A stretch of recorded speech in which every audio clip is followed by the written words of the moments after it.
त्याने एक दिवस त्याच्या मांडीवर घेऊन मला अश्वत्थाम्याची गोष्ट सांगितली. वाचनाची आवड होती, त्यामुळे मी वाचत वाचत वाचत महाभारत वाचायला घेतलं.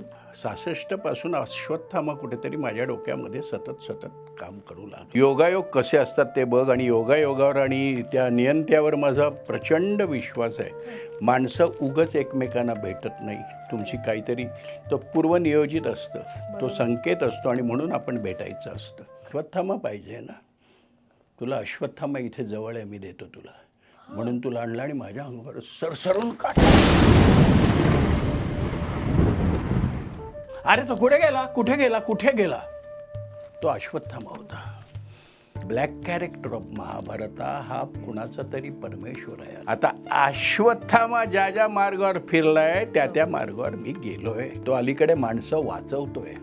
याचं कारण मी तुला सांगेन. चिरंजीव सप्त छान आहेत, त्यांना भोग भोगावे लागत नाही. भोग एकटा अश्वत्थामा भोगतो. प्रत्येक माणूस आपल्या आयुष्यामध्ये एक भळबळती जखम घेऊन फिरतो. तो प्रत्येक माणूस अश्वत्थामा आहे.